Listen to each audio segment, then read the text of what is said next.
జరిగింది. సో దాంట్లో భాగంగా మన తెలంగాణ రాష్ట్రం సాధన కోసంలో జరుగుతున్నటువంటి కార్యక్రమం పోరాటంలో పోలీసు మిత్రుడు మరి తన ఆ స్పాట్లో బలిదానం చేసుకుని తన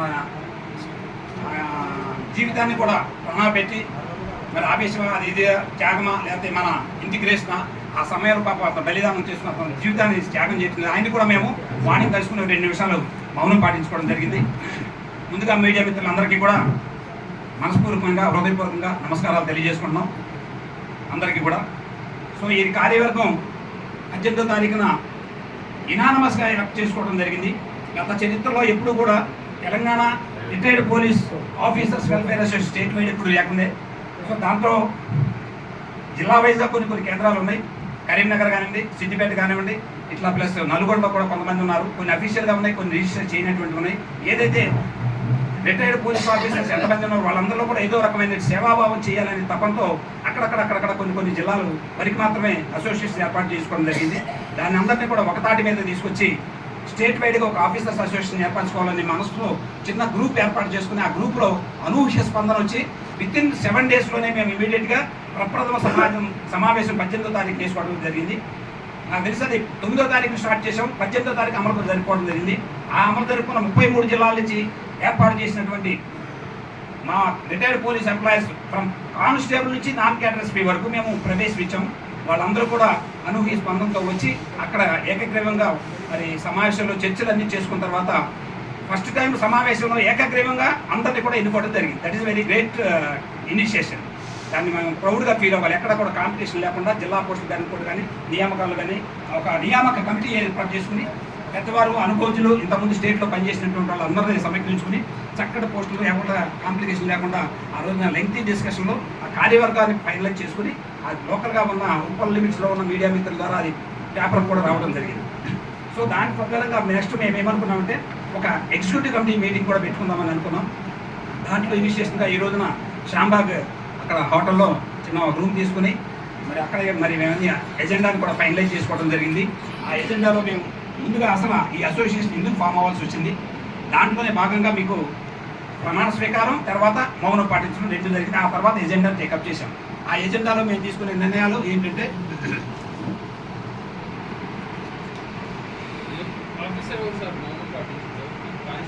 కానిస్టేబుల్ కృష్ణయ్య గారు ఆయన అసుగులు భాషల సందర్భంగా వారికి మేము ఒక 2 నిమిషాలు మౌనం పాటించడం జరిగింది.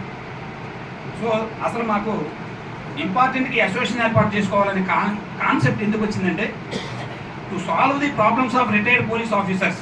అసలు రిటైర్ అయిపోయిన పోలీస్ ఆఫీసర్స్ వాళ్ళకున్న సమస్యలు ఏంటి, ఆ సమస్యల మీద ఏ విధంగా మనం గవర్నమెంట్ దృష్టికి కానీ ఆనరబుల్ డీజీపీ గారి దృష్టికి కానీ తీసుకువెళ్తే ఆ సమస్యలు ఏ విధంగా తగ్గుతాయి అనే విషయంలో మేము అసలు ఒక యూనిటీగా ఉండాలని స్టేట్ లెవెల్ అసోసియేషన్ ఏర్పాటు చేసుకుని నిన్నటి రోజున అది మేము రిజిస్ట్రేషన్ కూడా చేసుకోవడం జరిగింది మేడ్చల్ డిస్ట్రిక్ట్ రెవెన్యూ అథారిటీలో. సో దానికి ప్రతిఫలంగా 832/2024 ఈ రిజిస్ట్రేషన్ మాకు దీన్ని నేను ఇవ్వడం జరిగింది అక్కడ డిఆర్ఓ గారు కూడా. సో ఎక్కడికి వెళ్ళినా కూడా అందరాది రాబమానాలతో స్వచ్ఛందంగా చేస్తున్న ప్రతి ఒక్క పనికి కూడా చాలా చక్కని అనూహ్య స్పందన వచ్చింది. ఎక్కడికి వెళ్ళినా కూడా గంటల తరబడి నిలబడే పని లేకుండా ప్రతి ఒక్క పని మాకు అనుకూలంగా వాళ్ళు ఇస్తున్న సందర్భంలో మేము ఇవాళ కూడా ఈ ఎగ్జిక్యూటివ్ కమిటీ మీటింగ్ పెట్టుకుని ప్రసవారాత్రిలో ఈ కాన్సెప్ట్ ఆ రిటైర్డ్ పోలీస్ ఆఫీసర్స్ దృష్టిలోకి తీసుకెళ్లాలని మా మెయిన్ కాన్సెప్ట్. తెలంగాణలో 33 జిల్లాల్లో రిటైర్ అయినటువంటి వాళ్ళు మాకు తెలిసిన అనధికార సమాచారం ప్రకారంగా మేము అనుకుంటున్నాం సుమారు 20,000 మంది పైగా చురుకుగా రిటైర్డ్ పోలీస్ ఆఫీసర్స్ ఉన్నారు కానిస్టేబుల్ నుంచి నాన్ క్యాడర్ ఎస్పీ వరకు. సో వాళ్ళందరినీ కూడా ఏకతాటి మీద తీసుకొచ్చి వాళ్ళందరితో సమస్యలు ఏ విధంగా ఉంటాయి అవన్నీ తీసుకుని డిస్కస్ చేయాలనే మెయిన్ కాన్సెప్ట్. వెల్ఫేర్ యాక్టివిటీస్ అన్ని ముందుకు తీసుకెళ్లాలనేది మెయిన్ కాన్సెప్ట్. అదే విధంగా to gather all pensioners in one place at district level or state level at least 1 time in a year. ఒక్క సంవత్సరంలో జిల్లా లెవెల్లో కానీ కనీసం స్టేట్ లెవెల్లో కానీ వీళ్ళందరినీ కూడా విత్ ఫ్యామిలీస్ అందరినీ చేసి ఒక గెట్ టుగెదర్ సమావేశం ఏర్పరిచి వాళ్ళ నుంచి మనం ఏం చేయగలుగుతాం ఈ సమాజానికి మనవంతు కృషిగా మనల్ని మనం సంస్కరించుకుంటూ పబ్లిక్ కూడా సర్వీస్ చేయాలి. ఈ కాన్సెప్ట్ ముందుకు తీసుకెళ్లాలనేది మెయిన్ స్లోగన్.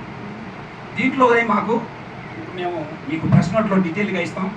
మాకు ఇంత ఇన్ఫ్రాస్ట్రక్చర్ లేకపోవడం వల్ల ఎవరి పని తానే రాజు తానే మంత్రి ఈ ఆర్గనైజ్ చేసుకోవడం జరుగుతుంది. కాబట్టి మా స్లోగన్ ఎక్కడైనా కూడా నేను అనేది ఉండదు, మేము అనేది ఉంటుంది. మేము మనము ఈ అందరూ సమైక్యతో జరుగుతున్న కార్యక్రమం. మీకు నామినీలు ఎంత ఉందో 500 ఇస్తాం, మమ్మల్ని కూడా యాడ్ చేసుకుని పెన్షన్ అసోసియేషన్ అంటే ఇప్పుడు నిర్మల్లో కూడా జరుగుతుంది. మా రిటైర్డ్ సిఐగా దాంట్లో కూడా సభ్యుడే, వారికి ఉన్న అనుభవాలు మాతో పంచుకోవడం జరిగింది. అక్కడ మాకు ఎలాంటి ప్రాధాన్యత లేదు. సో వాళ్ళకున్నటువంటి విషయాల్లో మేము కూడా దాని గురించి విమర్శించదలుచుకోలేదు. మనకంటూ ఒక కార్యవర్గం పెట్టుకుంటే మన సమస్యలు మన గవర్నమెంట్ ద్వారా తీసుకెళ్ళడానికి అవకాశం ఉంటుంది. మనకు కూడా ఒక ప్లాట్ఫామ్ ఉండాలి అనే ఒక విషయాన్ని కాన్సెప్ట్ అందరూ కూడా ఏకగ్రీవంగా మనం క్లియర్ చేసుకుని దాని మీద వచ్చి ఈ స్టేజ్ మీద రావడం జరిగింది. మీ గురించి మేము కోరేదంటే మా కాన్సెప్ట్ని మీరు రిటైర్డ్ పోలీస్ ఆఫీసర్ కాకుండా గవర్నమెంట్ దృష్టిలో కూడా వెళ్ళినట్టయితే మేము వాళ్ళ నుంచి మా సాధించుకోవడం సమస్యలకు సానుకూలమైన వాతావరణం ఏర్పడుతుందని మా ఆకాంక్ష. Create awareness on emoluments which to be claim. ఎవరైతే రిటైర్మెంట్ అయినటువంటి వాళ్ళు ఉంటారో వాళ్ళకి కొన్ని సమస్యలు కొన్ని తెలియదు. సమస్యలు అంటే గవర్నమెంట్ నుంచి వచ్చేటటువంటి అధికారపూర్వకంగా రావాల్సినటువంటి రాయితీలు ప్లస్ ఇంకా క్లైమ్ చేసుకోవాల్సింది రిటైర్ అయిన తర్వాత. ఫర్ ఎగ్జాంపుల్ మీకు చెప్తాను, జీపీఎఫ్ అందరికీ ఉండేది, అదేదో దాచుకున్న సొమ్ము. అదే పాటుగా ఈఎల్ ఎన్కాష్మెంట్ ఉంటుంది, ఒక 300 రోజులు ఉంటే దానికి బిల్లు వేసుకుని తీసుకోరు. అట్లాగే గ్రాడ్యుటీ 16 లక్షల రూపాయలు అవుతుంది. ఇవి కాకుండా గ్రూప్ ఇన్సూరెన్స్ సర్వీస్ అని చెప్పి ఒకటి ఉంటుంది స్కీమ్, గ్రూప్ ఇన్సూరెన్స్ స్కీమ్. దానికి మనకి మేము ఎప్పుడో 80 ముందు తీసుకున్న పాయింట్ 80 నుంచి 30 రూపాయలు ఈరోజు 120 రూపీస్ పడుతుంది. దానికి వచ్చే బడ్జెట్ ఎవరికి రావట్లేదు, ఎవరో తెలియదు కూడా. ఈ ఉద్యోగంలో ఉన్నంతసేపు మనకి ఏమొస్తుంది, డబ్బు వచ్చింది ఈ రోజు ఏంటంటే బ్యాంకులో ఇస్తున్నారు, టక్క తీసుకున్నాం, ఏటీఎం పెడతాం, లేకపోతే ఫోన్పే చేస్తున్నాం, అయిపోతుందని. మనకు రావాల్సిన ఎమాల్యుమెంట్స్ ఏమున్నాయి, ఏమొస్తున్నాయి, ఏమి రావట్లేదు, బకాయిలు ఉన్నాయా లేవా, ఇవన్నీ రావడానికి కారణం ఏమిటంటే మరి తప్పని పరిస్థితి మేము మా గళం ఇవ్వాల్సిన పరిస్థితి ఏర్పడుతుంది. డిఏ 0.5 ఇచ్చింది రోజులు మేము విన్నాం దాదాపు చంద్రబాబు నాయుడు గారి నుంచి. ఆ డిఏలు ఎప్పుడు ఇస్తున్నాయో తెలియదు, ఎంత వస్తున్నాయో తెలియదు, ఎంత యాడ్ అవుతున్నాయో తెలియదు. ఎవరికైతే దీని మీద అవగాహన ఉందో వాళ్ళు మాత్రం చూసుకుంటున్నారు, ఏదో జీతం వచ్చిందా తీసుకున్నావా తిన్నావా అన్నట్టు. అందుకని వాళ్ళందరూ కూడా అయ్యా ఈ జీతాలు ఇంత ఉన్నాయి, ఇంత పర్సెంటేజ్ ఉంది, ఇటువంటి ఎమాల్యుమెంట్స్ ఉన్నాయి, రిటైర్మెంట్ కనుక మీరు అయినట్లయితే మీకు కావాల్సినటువంటి ఇవన్నీ వస్తాయి, దయచేసి మీరు అందరూ దీని మీద బీ అవేర్, ఇవన్నీ మీకు వస్తాయి అని వాళ్ళందరికీ ఇవి తెలియజేయాలనేటువంటి ఒక ప్లాట్ఫామ్. మా ఉన్నటువంటి జిల్లాలో ఉన్న కార్యవర్గం అందరూ కూడా ప్రతి ఎంప్లాయ్మెంట్ ఎవరైతే రిటైర్ వాళ్ళ దగ్గరికి వెళ్ళి బాబు నీకు ఇవి వచ్చిందా ఇంకా రాకపోతే ఏమైంది, ఎక్కడ ఉంది స్టేజ్, ఏముంది డిపిఓలో పెండింగ్ ఉందా, yes we will come with you, మేము వస్తాం, ఎస్పీ గారిని కలుద్దాం, డ్రాయింగ్ ఆఫీసర్ని కలుద్దాం, ఏముంది అది ఎందుకు ఉంది, ఏ స్టేజ్లో ఉంది, రాకపోతే సమస్యకి పరిష్కారం సానుకూల వాతావరణంలో పరిష్కరించుకోవడానికి ఇది ఒక వేదికగా మేము భావిస్తున్నాం. నెక్స్ట్ ఇదే కాకుండా గత పాలకులు అంతకుముందు కానివ్వండి సుమారు 10 సంవత్సరాలు మనం పరిపించిన మాకు దాదాపు 3 సంవత్సరాల కింద తర్వాత రిటైర్మెంట్ ఇవ్వడం ఎక్స్టెన్షన్ చేశారు 3 సంవత్సరాలు. దాన్ని చాలామంది మేము ఒడికలుగా అనుకునేవారు. కేసీఆర్ కట్టి పన్నీగా మాట్లాడుకునేవారు. ఆయన దయ వల్ల 3 సంవత్సరాలు పెరిగింది. పెన్షన్ ఉన్నా లేకపోయినా మనకు డబ్బులు వస్తున్నాయి హ్యాపీగానే. 3 సంవత్సరాలు వయసు ఉన్న శరీరం సహకరించకపోయినా గవర్నమెంట్తో కొట్లాడే శక్తి లేక అయ్యా మేము పోలీసులు 55 సంవత్సరాలు ఫిజికల్ ఫిట్నెస్ దయచేసి మమ్మల్ని దీని నుంచి పక్కా తెప్పించుకోండి, దీన్ని ఎవరు చేయమన్నాడయా రిజైన్ చేసి వెళ్ళిపో, వాలంటీర్ చేసుకోవాలనేటువంటి కామెంట్లు మేమున్నాం. తప్పని పరిస్థితుల్లో ఎవరు ఇస్తారండి, మీకు వచ్చినటువంటి ఎమాల్యుమెంట్ 1,50,000 జీతం వస్తుంటే దాన్ని వదిలిపోయి 50,000 రూపాయలు పెన్షన్ తీసుకుంటానని మానవత్వంగా ఎవరు అనుకుంటామా? ఏదో చేద్దామని అనుకుంటాడు. హెల్త్ ఇష్యూస్ కూడా కేర్ చేసాం. సుమారు ఆ ఇచ్చిన 3 సంవత్సరాలని 100% సక్సెస్ఫుల్గా చేసుకుని అటైన్డ్ సూపర్యాన్యుయేషన్ అంటారు. వాలంటరీగా కాకుండా attained superannuation as per government norms ఆ ఇచ్చిన 10 వరకు అంతా కంప్లీట్ సక్సెస్ఫుల్గా చేసి మేము బయటకు వస్తే మాకేంటంటే పరిస్థితి, ఒక్కడికి జీపీఎఫ్ లేదు. మార్చి నెలలో రిటైర్ అయినటువంటి ఇంతవరకు ఇక్కడే ఉన్నాం మేము 7 మంది. మార్చి నెల నుంచి ఈ రోజు వరకు రిటైర్ అయిన ఒక జీపీఎఫ్ అంటే మనం దాచుకునే సొమ్ము అండి. మేము మా కంట్రిబ్యూట్ జీతం నుంచి తీసుకున్న సొమ్ము దానికి ఇవాళ 15.5 ఇంట్రెస్ట్ ఉండే రోజుల నుంచి ఇవాళ 7.5 తీసుకొచ్చారు. రాబోయే రోజుల్లో గవర్నమెంట్ అందరూ చేసి బ్యాంకుల్లో 25 పైసలు ఇచ్చేది బ్యాంకు వడ్డీ కూడా. అది ఉంటుందో ఇంకా గుర్తుందో కూడా చెప్పడం. ప్రస్తుతం ఉన్న పరిస్థితులు అట్లా ఉన్నాయి. మ్యూచువల్ ఫండ్స్ కానీ ఇంకోటి కానీ ఏది పెట్టే పరిస్థితి గవర్నమెంట్ లేదు. ఒక్కడే మన గవర్నమెంట్ ఎంప్లాయీకి తెలుసు, provident fund GPF government provident ఫండ్లో పెట్టుకుంటే నాకు ఉన్నటువంటి డబ్బులు భద్రతగా ఉంటాయి అనే కాన్సెప్ట్ మీద అందరూ దాన్ని రికవర్ చేసుకుంటారు. ఫర్ ఎగ్జాంపుల్ నేను సర్వీస్లో ఉన్నప్పుడు లాస్ట్ ఒక 6 నెలల ముందు కూడా 50,000 రూపాయలు నా జీతం నుంచి రికవర్ చేసుకుంటాను. అవి వస్తాయి కదా, ఉంటాయి దానికి వస్తాయి కదండి. సుమారు రిటైర్ అయిపోయిన తర్వాత అన్నింటికన్నా ఫస్ట్ వచ్చేది అది. దాంతోపాటు ఎవరైనా రిటైర్లో ఇన్ సర్వీస్లో ఉన్నాడు కూడా పార్ట్ ఫైనల్ తీసుకుంటే అప్పీల్ చేసుకుంటే అన్నిటికన్నా విత్ ఇన్ 7 డేస్లో తీసుకోవాల్సిన స్థితిని మేము అనుభవించాం 41 సంవత్సరాలు. ఆ స్థితి లేదు వాళ్ళ. దానికి కారణం ఎవరా? మేము ఎవరిని నిర్దించదలుచుకోవాలా, మా సానుకూలమే. అదేవిధంగా గ్రాట్యుటీ ఇంతకుముందు గవర్నమెంట్ ఒక 12 ఉండేది, వాళ్ళు 16 లక్షలు చేశారు. ఆ అబ్బా బ్రహ్మాండంగా వాళ్ళు రిటైర్ అయితే 16 లక్షలు వస్తాయి కదా, మేము ఏదో చేసుకుందాం, పిల్లల భవిష్యత్తు ఇద్దాం, లేకపోతే ఇంజనీరింగ్ ఇద్దాం, ఇంకోటి పంపిద్దాం అని చెప్పి కళలు కన్నటువంటి బయటికి పంపిద్దాం, మా అబ్బాయి ఎక్కడ అబ్రాడ్ అయితే దానికి ఇద్దాం, లేదా అప్పు తెచ్చుకున్న ఇల్లు లేదన్నా ఉంటే అది క్లియర్ చేసుకుందాం, ఈఎంఐ కట్టుకుందాం, క్లియర్ చేసి ఎన్ఓసీ తెచ్చుకుందాం అనే ఆలోచన ప్రతి ఒక్క ఎంప్లాయర్ ఉంటాం. దానికి కూడా నోసుకోవాలి ఇవాళ. ఈ మూడుటి కాకుండా నాలుగోది 40% ఆఫ్ ది కమిటేషన్ ఉంటుంది. నేను పెన్షన్ సపోజ్ నాకు ఒక 75,000 వస్తుంది అనుకోండి, దాంట్లో నేను 40% కమిటేషన్ తీసుకుంటాను. గవర్నమెంట్గా ఫెసిలిటీ ఉంది గవర్నమెంట్ ఎంప్లాయీస్ అందరికీ కూడా. ఆ 40% పెన్షన్ చేసుకుంటే దాన్ని కూడా ఇచ్చే పరిస్థితిలో లేదు గవర్నమెంట్. మరి ఎట్లా మేము ఎవరిని అడగాలి ఈ సమస్యల గురించి? రిటైర్ అవుతున్నటువంటి పరిస్థితులు ఇవాళ ఇంతమంది ఇక్కడ శాఖం కావడానికి మెయిన్ బేసిక్ ఇదే కాకుండా రిటైర్మెంట్ అయిపోయి గత 10 సంవత్సరాల నుంచి ఏదో పెన్షన్ తీసుకుంటున్నాం బాగానే ఉన్నాం అంటున్నారు, కానీ మనసులో ఉన్న ఆందోళన బయట చెప్పుకోవడం ప్లాట్ఫామ్ లేదు. అది సమస్యలన్నీ ఇక్కడ తీసుకొచ్చుకుంటే మేము ఆనరబుల్ చీఫ్ మినిస్టర్ చాలా యంగ్ అండ్ డైనమిక్గా ఉన్నారు. వారు కూడా వారి బ్రదర్ కూడా ఈ పోలీస్ డిపార్ట్మెంట్లో పనిచేసి రిటైర్ అయ్యి ఉన్నారు, భూపాల్ రెడ్డి గారు. నాకు తెలిసింది ఇటీవల సమాచారం వారు కూడా పరంపదించారని చెప్పని తెలిసింది. మాకు అవకాశం కనుక ఉంటే మేమందరం కూడా వారి ఇంటికి వెళ్ళి ప్రేమతో హృదయంతో మేము బాధావకరమతో ఉన్నాము. వాళ్ళ ఇంటికి కూడా వెళ్ళి వారి భార్య పిల్లలు కూడా అతి త్వరలో మేము కూడా వెళ్ళి తప్పనిసరిగా కలిసి మాకు ఉన్నటువంటి యూనిటీ ఏంటి, మాకు ఉన్న ప్రేమతత్వం ఏంటి, ఈ పోలీసులో ఉన్న మానవతా తత్వం ఎట్లా ఉంటుంది, ఆ విధంగా కూడా ఎక్స్పోజ్ చేయాలని చెప్పి మేము ప్రయత్నం చేస్తాం. తప్పకుండా వెళ్తాం అతి త్వరలో వారి దగ్గరికి కూడా. ఆ విధంగా చేసుకునే సమయంలో ఈ 4 కూడా రాకపోతే మేము ఎట్లా బతకాలి అసలు? మరి ఎన్ని కష్టాలు పడినప్పుడు ఎక్కడైనా ఒక ఇష్యూ చూడండి, మీరు కూడా ఆలోచించండి.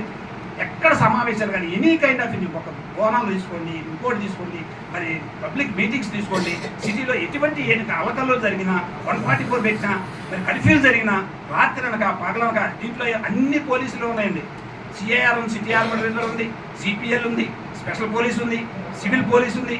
అందరూ పోలీసే, అందరికీ స్కేల్ ఒకటే, అందరికీ జీతాలు సమమే. కానీ అలవెన్సుల్లో పన్నీ కూడా సమమే ఉంటాయి. ఎక్కడ స్పెషల్ పోలీసు కొన్ని అడిషనల్గా అలవెన్స్ ఉంటాయి. వాళ్ళు రాత్రి కనుక పగలనక భార్యకి దూరంగా ఉండి, ఫ్యామిలీకి దూరంగా ఉండి ఉద్యోగాలు చేస్తున్నారు. కొన్ని ఇన్సెంటివ్ అడిషనల్ అలవెన్స్ వాళ్ళకి ఇస్తారు, కానీ అందరికీ ఉన్న డబ్బుల్లోనే జాగ్రత్త చేసుకుని ఒక ఇల్లు కొనుక్కుందామంటే లేని పరిస్థితి.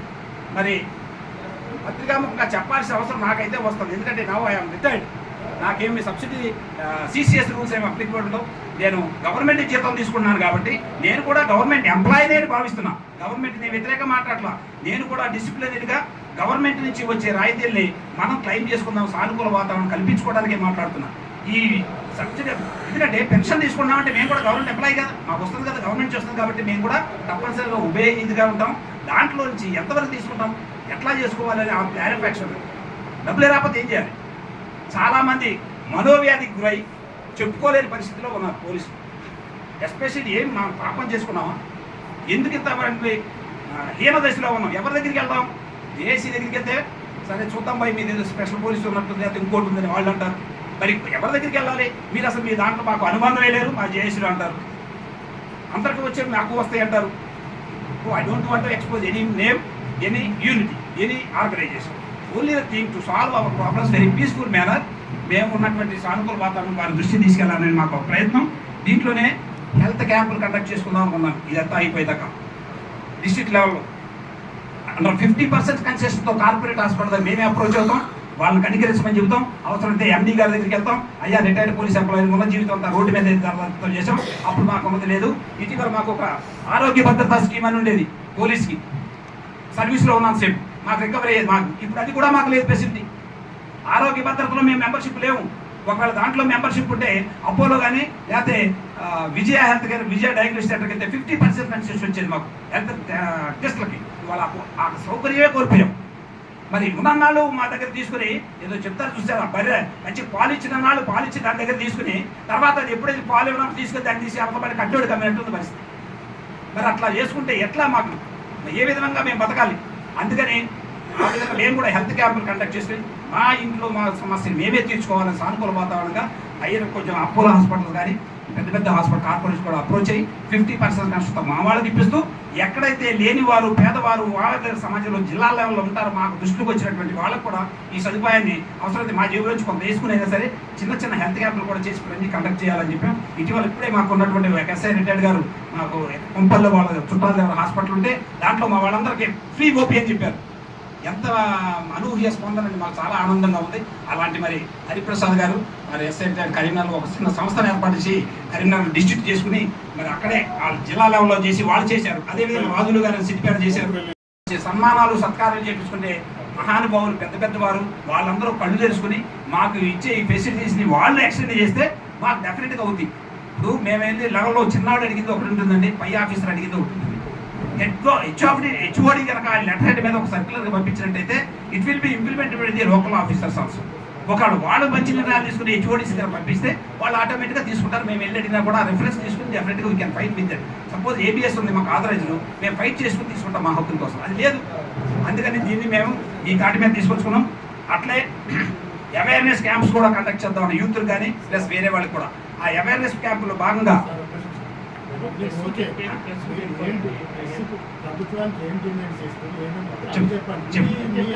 అంటే మీరు రన్నింగ్లో రాసుకుంటారు కాబట్టి మేము ప్రకటనలో రాస్తాం, అయిపోయింది, ఒక్క నిమిషం కంక్లూడ్ చేస్తాం. సో దీంట్లో ఈ గుటక పాను ఇటువంటి చేసే యూత్ వాళ్ళని ఆయన కూడా మేము అవేర్నెస్ తీసుకుంటాం, ట్రై చేస్తున్నాం. రిటైర్డ్ చిల్డ్రన్ ఉంటారు మా పిల్లలు, వాళ్ళందరూ యూత్గా తీసుకుని వాళ్ళని మోటివేట్ చేస్తాం. ఫైనల్గా మేము ఏమంటామంటే సీఎం గారు ఇటీవల ఒక సమావేశంలో మరి మనిషి కష్టపడి పనిచేస్తే ఆనాటి 14-15 సంవత్సరాలు మరి జడ్పీటీసీగా ఉన్నటువంటి వారు వాళ్ళు సీఎం స్థాయికి వెళ్ళారు.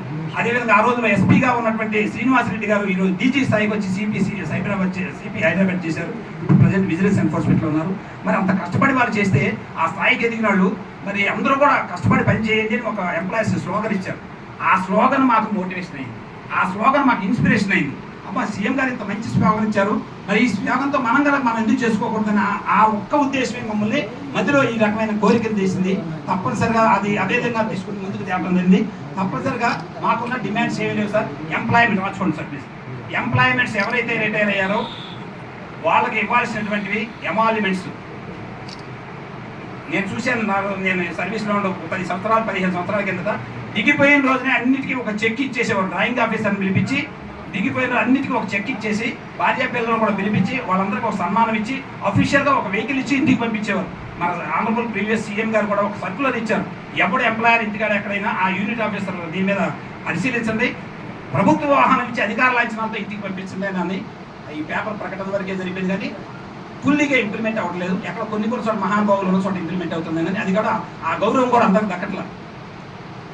అందువల్ల అన్ని ఎమాల్మెంట్స్ ఒకే రోజున ఎంప్లాయర్స్కి ఇచ్చినట్టయితే మీ పట్ల మీరు చేసే ప్రతి ఒక్క ఈవెంట్లో కూడా మా రిటైర్డ్ ఎంప్లాయీస్ ఆఫీసర్స్ ఎవరైనా అందరూ కూడా స్వచ్ఛందంగా మీకు మేము కోఆపరేట్ చేస్తూ మీ ప్రతి పనిలో మేము ముందుంటామని చెప్పని హామీ ఇస్తున్నాం. సో ఈ ఎంప్లాయ్మెంట్స్ ఉన్నటువంటి హెల్త్ స్కీమ్లో 600 రూపాయలు ఇస్తారండి నెలకి. ఈ ట్రెజరీ పెన్షన్స్కి ఓన్లీ 600 రూపీస్ ఇస్తారు. 12 72 7,200తో ఏ విధంగా కొనసాగుతామండి? హెల్త్ ఇన్సూరెన్స్ కార్డుని ఇస్తున్నారు, దాంట్లో 2 లక్షలు మాత్రమే ఉంది. ఆ 2 లక్షలతో ఏ విధంగా సరిపోతుంది? మరి ఇంత చేసిన అదే అసంతృప్తి చాలామందికి. ఆ కనీసం దాన్ని ఉండొచ్చు, మీకున్న ఫైనాన్షియల్ ప్రాబ్లమ్స్ టెక్నికల్ డిఫరెంట్గా ఉండొచ్చు, నేను కాదంటలా. దాంట్లో భాగంగా ఈ 600 1000 రూపాయల దాకా పెంచమని మేము విజ్ఞప్తి చేస్తున్నాం. మెడికల్ అలవెన్స్ కింద ఇస్తున్నారండి శాలరీలో basic, DA plus medical allowance, ఈ 3 ఉంటాయి రిటైర్ అయినటువంటి వాళ్ళకి. ఆ మెడికల్ అలవెన్స్ 600 నుంచి 1000 రూపాయలుగా కనీసం. ఎందుకు అంటే మాకు పోలీసు వారు 24/7 చేసి మేము ఉన్నటువంటి వాళ్ళకి మేము హాలిడే రోజుల్లో పనిచేసినందుకు గాను మాకు అడిషనల్ సరెండర్ కూడా ఇచ్చినటువంటి రోజులు ఇప్పుడు ఇస్తున్నారు, అడిషనల్గా ఇస్తారు. అందరూ ఉద్యోగస్తులు ఈ ఫెసిలిటీ ఉండదు. వీళ్ళకి ఎస్పెషల్గా 15 రోజులు 15 రోజులు 6 నెలలకి 15 రోజులు 6 నెలలకి ఇస్తారు. దానికి మాకు ఇచ్చినప్పుడు దీన్ని కూడా మాకు ఎందుకు ఎక్స్టెండ్ చేయాలని మాకైతే పూర్తి విశ్వాసం ఉంది. ఆనరబుల్ సీఎం గారికి మా ద్వారా వారికి నుంచి ఎవరైతే రిటైర్ అయ్యారో వాళ్ళకు కూడా చాలా మందికి రాలా. అవి టెక్నికల్గా అక్కడ ఉన్నటువంటి డ్రాయింగ్ ఆఫీసర్స్ ఎంత వయసు అయిపోయి ఉండేది. 24 మార్చి నుంచి రిటైర్ అయిన వాళ్ళకి అసలు మేజర్ ప్రాబ్లం. ఈ ప్రీవియస్గా ఎక్కడైతే దాన్ని కూడా మేము ట్యాకిల్ చేస్తాం, అది దాని ప్రొవిజన్ ఉంది. అక్కడ ఉన్న ఆఫీసర్ కాన్సన్ట్రేట్ చేయడం వల్ల అది ప్రాబ్లం జరిగింది కానీ గవర్నమెంట్ పరంగా అది ప్రాబ్లం కాదు. 24 మార్చి నుంచి రిటైర్ అయిన వాళ్ళకి మేజర్ ప్రాబ్లం, దాన్ని మేమే ట్యాకిల్ చేస్తాం. తప్పనిసరిగా ఇటీవల కాలంలో రామగుండ కమిషనర్ గారిని మీరు వెళ్ళి కలవడం జరిగింది. దీని ఆనరబుల్ ప్రెసిడెంట్ గారు కొంతమంది వెళ్తే ఆయన చాలా అనూహ్యంగా స్పందించారు. వెంటనే పిలిపించి సమస్యలని విత్-ఇన్ 5 days కంప్లీట్ అవ్వాలని ఆయన ఆదేశాలు జారీ చేయడం జరిగింది. అదేవిధంగా సిద్దిపేట కమిషనర్ కూడా రాజులు గారు కలవడం జరిగింది. వాళ్ళు కూడా చాలా స్పందించి అక్కడ ఉన్న సమస్యలను ట్యాకిల్ చేస్తారు. It's very wonderful achievement of Siddipet police officers retired association. Previous గవర్నమెంట్లో వాళ్ళందరూ అప్రోచ్ 300 గజాల స్థలం తీసుకున్నారు ఆఫీస్కి. అంటే అదే సిస్టమ్ చాలా మేము పేపర్ మీదగా వెళ్తున్నాం. 300 గజాలు ప్రతి ఒక్క జిల్లాలో పోలీస్ ఆఫీసర్ అసోసియేషన్కి స్థలం ఇవ్వాలని కూడా మేము గవర్నమెంట్కి విజ్ఞాపన చేస్తున్నాం.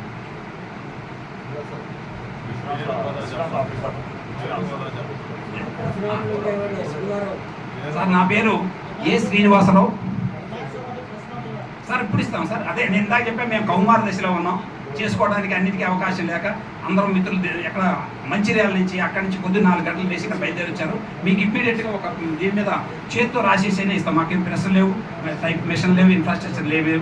మేము దీనికోసం ఇంకోటి ఏంటంటే ఆనరబుల్ సీఎం గారిని, మేము రిటైర్డ్ ఎంప్లాయీస్ ఆఫీసర్స్ అందరూ కూడా ఉండడానికి అక్కడికి ఒక పోలీస్ ఏదైనా పాత క్వార్టర్నే అది వారికి డీజీపీ గారికి ఉత్తర్వులు ఇస్తే ఆ స్థలం ఇస్తే దాని నిర్మాణం కోసం లేదా పాతదాన్ని పర్మినెంట్గా మాకు ఉంచుకోవడం కోసం మేము విజ్ఞాపన చేస్తున్నాం. దాంట్లో కూడా మేము తప్పనిసరి మీ కరపత్రాలన్నీ కూడా ఇస్తాం. మేమేమి డిమాండ్ చేస్తున్నాం ప్లీజ్ సార్. సార్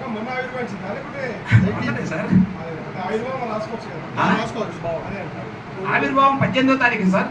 నేను ఇందాక చెప్పాను ఫస్ట్లో ప్రెస్కి వచ్చిందండి. అన్ని ప్రెస్ దాదాపు వార్త కవర్ అయింది, మన తెలంగాణ కవర్ అయింది, ఆంధ్రజ్యోతి కవర్ అయింది, ఈనాడు కవర్ అయింది, ఇంకోటి మొత్తం 5 ఎడిషన్లో ఉప్పల్ శాఖ వారు కవర్ చేశారు, సాక్షి కూడా కవర్ అయింది. ఇది మేము ఆ రోజున మేము ప్రథమ సమావేశం ఏర్పరచుకున్నాం. ప్రెస్కి మాత్రం మేము వచ్చేసాం. ఇది ఫస్ట్ కార్యవర్గ సమావేశం ఈ రోజున ఏర్పడింది, ఈసీ మీటింగ్. ఆ మీటింగ్లో మేము ప్రమాణ స్వీకారం చేసుకున్నాం. కృష్ణయ్య గారికి అశ్విని నివాళులు అర్పించాం.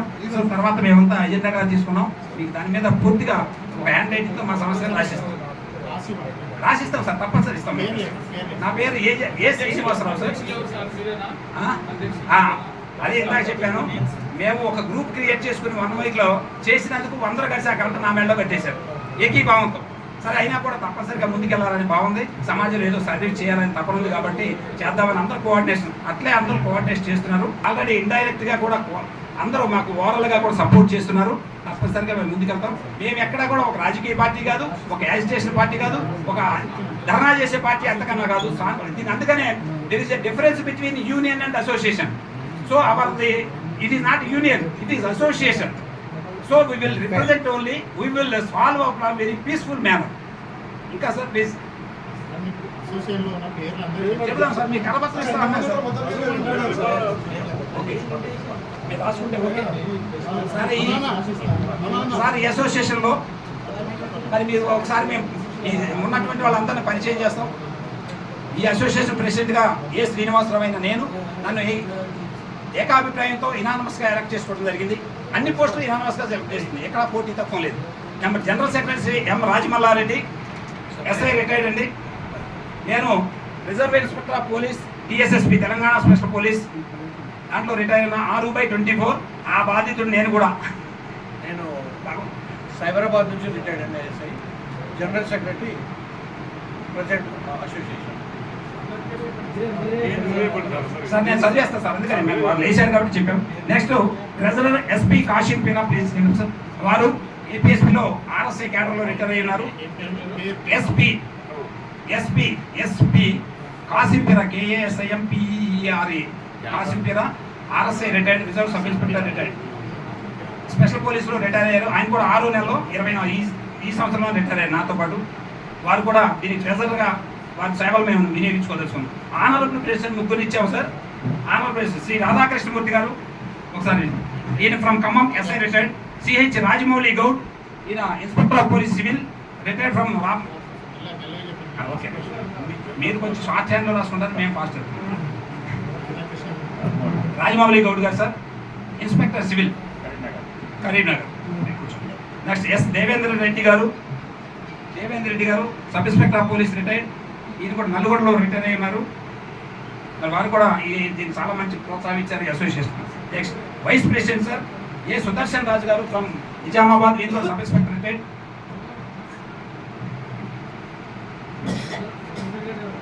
ఏ సుదర్శన్ సార్ ప్లీజ్ సార్. అదే చెప్పాను, రాజమల్లారెడ్డి గారు జనరల్ సెక్రటరీ. ఓకే. నెక్స్ట్ ఇవన్నీ మీకు కరపత్రం కూడా ఇస్తాం కాబట్టి దాంట్లో వచ్చేస్తాయి. 3 పోస్టులు ఇంపార్టెంట్గా ఆనరబుల్ ప్రెసిడెంట్ 3 పెట్టుకున్నాం సార్. దాదాపుగా దీంట్లో ఉన్నటువంటి వర్గం అంతా కూడా ప్రీవియస్ పోలీస్ అధికారుల సంఘం అని ఉండేది, వర్కింగ్లో ఉన్నటువంటి దాంట్లో పనిచేసిన అనుభవం ఉంది. వాళ్ళందరూ వాళ్ళ స్టేజ్ మీద వచ్చారు. సో ఇది సార్ దాదాపుగా మేము ఇవ్వాల్సిన పాయింట్స్ ఏవైతే 3-4 పాయింట్లు. ఎక్కువగా అడిగినా ఎప్పుడో అన్నం పెట్టి ఒకేసారి అడిగితే ఇవ్వరు కాబట్టి సమస్యలు చాలా ఉన్నాయి. అన్నింటినీ కాకుండా ఏవైతే సాధించుకోగలుగుతామో అవి మాత్రమే వారి దృష్టికి తీసుకెళ్తాం. ఫస్ట్ టైం తప్పనిసరిగా మాకు పూర్తి సహకారం గవర్నమెంట్లో ఉంటుందని చెప్పని మేము అనుకుంటున్నాం. మా మీద ప్రేమ భావం చాలా ఎక్కువ ఉందని కూడా వాళ్ళు తప్పనిసరిగా మేము తీసుకెళ్ళలేని అసహాయత అలాంటి అసోసియేషన్ లేదు కాబట్టి వారి దృష్టికి వెళ్ళాం. ఇప్పుడు ఆ ప్లాట్ఫామ్ దొరికింది కాబట్టి, రిజిస్ట్రేషన్ దొరికింది కాబట్టి దీని ద్వారా తప్పకుండా వారికి దృష్టి తీసుకెళ్ళి విజయం సాధిస్తామని చెప్పని విశ్వసిస్తున్నాం. కాదండి మీ డిమాండ్ అని గవర్నమెంట్ దృష్టికి తీసుకెళ్తారా? తప్పకుండా. ఇప్పుడు ఎవరి దగ్గరికి వెళ్తారు? అందుకనే చెప్తున్నా, మేము వాళ్ళ ఎజెండాలో సుమారు ఒక 30 పాయింట్ల వరకు తీసుకున్నాం. అవి మీ అందరి ముందు ప్రెజెంట్ చేయడానికి కూడా అది ఉన్నది. ఆ 30 పాయింట్లు వాళ్ళ ఆమోదం తీసుకున్నాం. ఆ 30 పాయింట్ల మీద ఒక 7 పాయింట్లు గవర్నమెంట్ దృష్టికి మా డీజీపీ గారి దృష్టికి తీసుకెళ్తాం.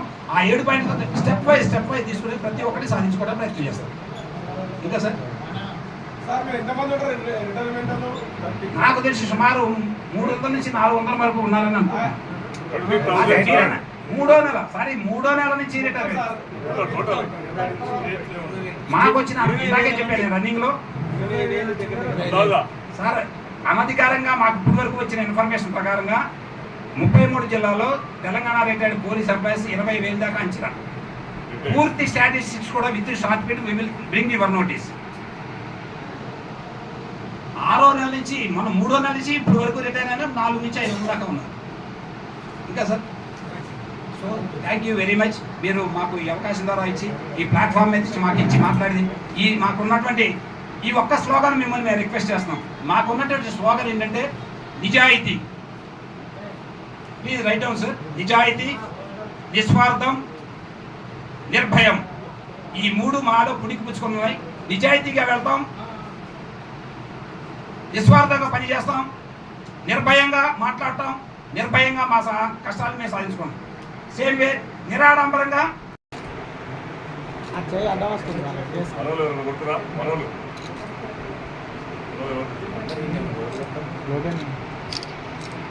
కాదు, మేము ప్రేమపూర్వకంగా ప్రభుత్వంతో పనులు తీసుకుంటాం.